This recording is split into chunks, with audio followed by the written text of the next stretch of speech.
Ada satu orang di antara kita mungkin tahajudnya 10 rakaat setiap malam, duhanya 12 rakaat setiap pagi, baca Qur'annya one day one juz, satu hari satu juz, malamnya one night one juz, satu malam satu juz. Satu keluarga di antara kita nih puasanya luar biasa Senin Kamis.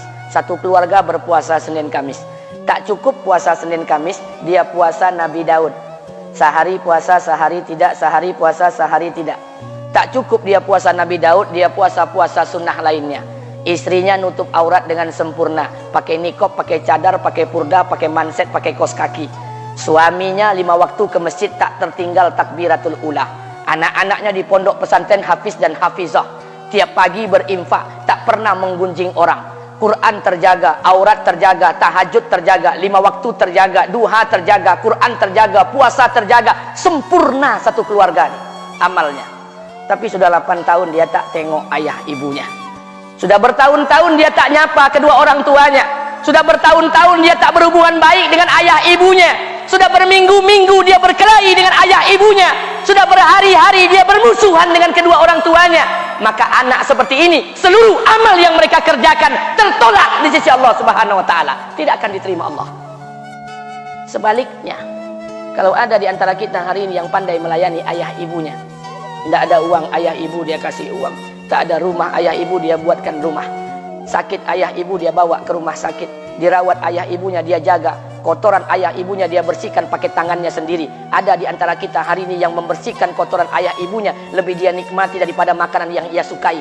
Begitu luar biasanya dia melayani ayah ibunya. Tapi dia tinggalkan sholat, dia injak-injak perintah Allah, dia tinggalkan perintah Allah dengan mutlak. Maka kebaikan satu orang anak ini kepada ayah ibunya seluruhnya tidak diterima Allah Subhanahu wa taala. Atau jangan-jangan inilah yang menjadi penyebab amal kita tak diterima Allah. Atau jangan-jangan inilah yang menjadi penyebab amal kita tertolak di sisi Allah. Kita sholat juga, kita sujud juga, kita puasa juga, kita ngaji juga, kita dengarkan ceramah juga. Maka oleh karena itu, Pak, Bu, ayah kita tuh tinggal di kampung, ayah ibu tinggal di kampung sana.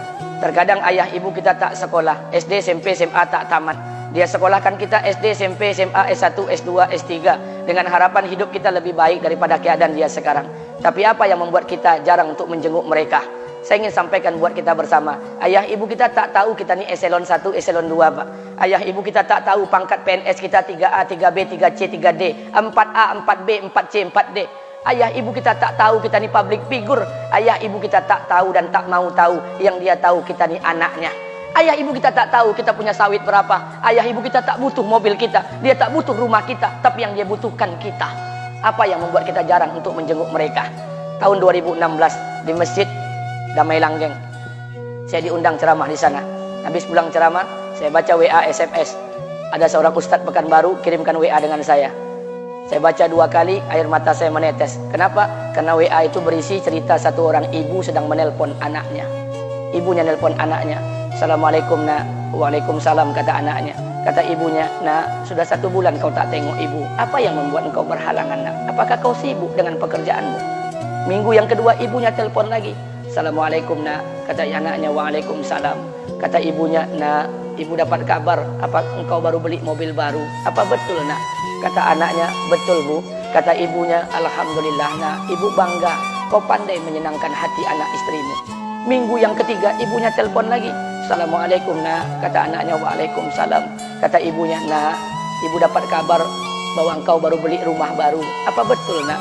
Kata anaknya, betul bu. Kata ibunya, alhamdulillah nak, ibu senang kau bertanggung jawab dengan anak istrimu. Minggu yang keempat ibunya telepon lagi. Assalamualaikum nak. Waalaikumsalam. Kata ibunya, nak, tadi ibu pergi ke pasar, ibu jumpa temanmu di pasar. Kata temanmu di pasar, temanmu banyak bercerita tentang kamu. Kata temanmu tadi, kamu baru beli anak anjing seharga 40 juta dari negeri Belanda. Apa betul nak? Kata anaknya, betul. Kata ibunya, nak, dengarkan pesan ibu untuk terakhir kalinya. Apa pesan ibunya? Wahai anakku, engkau pelihara 1 ekor anjing. Kau siapkan harga anjing 40 juta. Kau siapkan rumah untuk anjingmu depan rumahmu. Kau jaga anjingmu pagi, siang, dan sore. Kau mandikan anjingmu pagi, siang, dan sore. Kau kasih makan anjingmu pagi, siang, dan sore. Demi Allah nak, dengarkan pesan ibu untuk terakhir kalinya. Apa kata ibunya? Demi Allah nak, demi Allah, Kalau seandainya Allah menciptakan ibu, kalau seandainya Allah menciptakan ibu untuk yang kedua kali di muka bumi ini nak, demi Allah, ibu tak ingin terlahir sebagai manusia. Ibu ingin lahir sebagai seekor anjing, biar berada depan rumahmu dan melihat wajahmu setiap hari. Ibu kita tak butuh harta kita, Pak. Dia tak butuh uang kita, dia butuh kita. Apa yang membuat kita jarang untuk menjenguk mereka? Pantas hidup kita tidak berkah, pantas rumah tangga kita tidak sakinah, karena hubungan dengan ayah ibu kita rusak selama ini. Masih ada kesempatan, masih yang jauh telepon, yang dekat kunjungi mereka. Demi Allah, kita butuh keberkahan doa mereka. Yang sudah meninggal, ziarahi kuburnya dan doakan mereka. Imam As-Syafi'i berkata, apa kata Imam As-Syafi'i? Manusia zalim, manusia bodoh, kalian tak tahu apabila ayah dan ibu kalian mengangkat tangan di malam hari, dia berdoa kepada Allah untuk anaknya. Doanya cuma sekali, malamnya cuma sekali, hanya sekali saja doanya. Apa kata Imam Syafi'i? Sekali doa ayah dan ibu kalian sudah cukup bagi Allah untuk menjadikan kalian anaknya berkah dunia akhirat.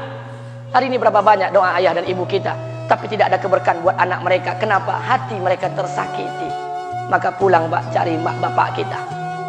Kita punya rumah hari ini, Bu, kita punya rumah, punya harta, punya uang, punya pekerjaan, punya kekayaan, punya sawit. Kita jadi orang hari ini jadi pegawai bukan kena sarjana kita, Pak. Kita jadi orang hari ini bukan kena otak kita. Kita jadi orang hari ini bukan kena kepintaran kita. Kita jadi orang hari ini jangan-jangan kena keberkahan doa ayah dan ibu kita yang tak pandai tulis baca di kampung sana.